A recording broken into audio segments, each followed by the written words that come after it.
Welcome back to NFL Rants and Raves. I'm Steven Miranda. I'm Jeff Ellison. This is your 5-minute football fix for Friday, the 9th of July. All right, 5 minutes of NFL action. We're going to start with Jeffrey bringing me out to talk about the lockout. I didn't bring you out. You were never in the closet as far as I know. You have me talking about the lockout, which is something that I didn't want to do. You said that you would not talk about the lockout, but I would think somewhere around day 100, you might want to start talking about that big elephant in the room. I miss just talking about football. So let's do it. If it has to be me talking about the lockout, I'm going to talk about it. And today is a big day to talk about the lockout because basically the courts have said, Susan Nelson, you didn't know what you were doing. The lockout is legal. She boomed him. Yeah.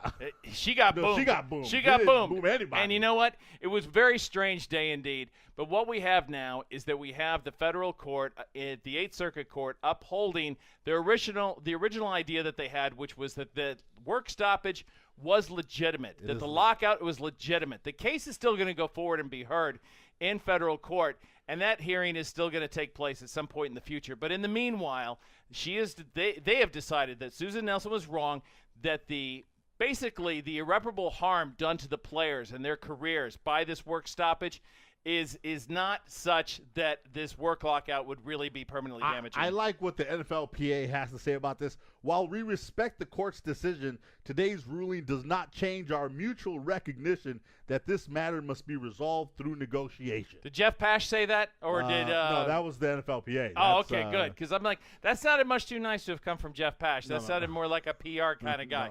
Greg Aiello might have written that or somebody. So good.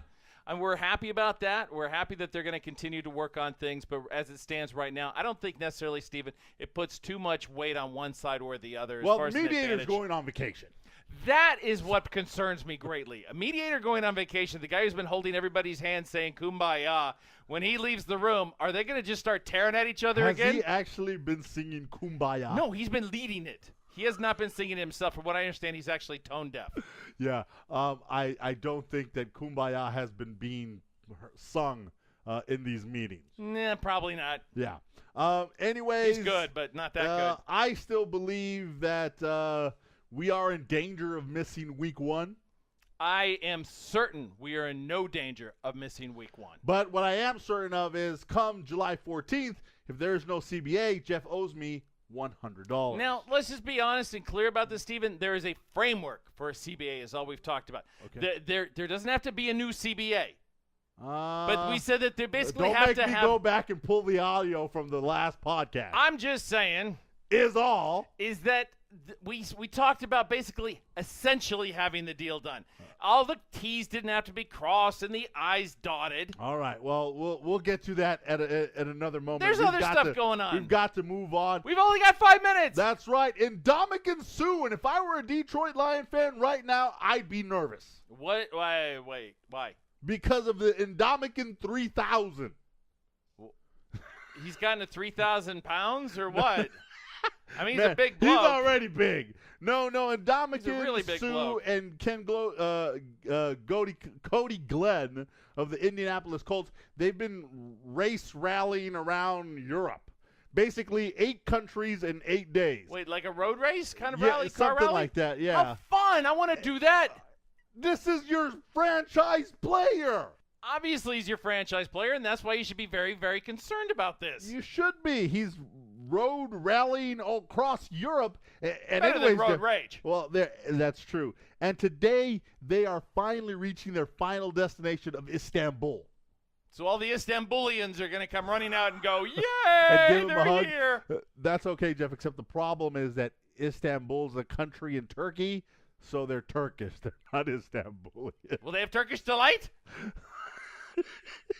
Istanbulians coming to surround Ndamukong Suh. I want to see that, by the way. Okay, well, that's all good, and I like that, and good for them. And I'm glad that they're spending their off season in better ways than other players. Having fun, Chad Ochocinco, who's been riding a bull and played soccer, and now he's gonna kissed a girl. He's gonna fight an anaconda or something like that. What was yeah, but I wouldn't do that if I was anyone else. I'd fall off a bull for $1 million like he did. But fight an anaconda? No. I'm good. Don't want to have anything to do with that. Yeah, no. So what else we got, Steve? We're running out of time here, man. 5 minutes close down. Time. We're already overtime. We are. See, it's always overtime. But that's right. We'll come back to you on Monday. We'll be back. Where we'll talk more NFL news. This is Steven Miranda. And Jeff Ellis. For your 5-minute football fix. Bye.